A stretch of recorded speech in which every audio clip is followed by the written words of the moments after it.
అంతా పక్కన పెట్టి కూలీల వేషం కట్టి అవమానాలెన్నో మోస్తూ అన్నీ చేస్తూ ఉన్నావా? జీవితమే జీతంతోటి తూకం వేస్తూ ఉన్నావా?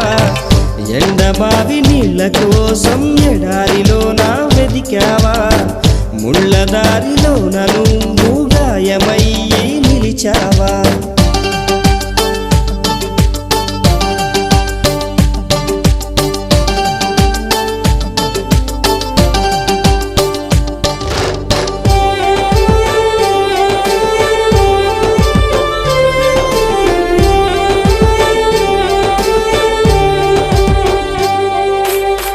రక్తాన్నే పంచిన తల్లి, రాఖీని కట్టిన చెల్లి, నువ్వాడి పాడిన గల్లి చూస్తున్నది నీకై మళ్ళీ. ఎదిగొచ్చిన బిడ్డ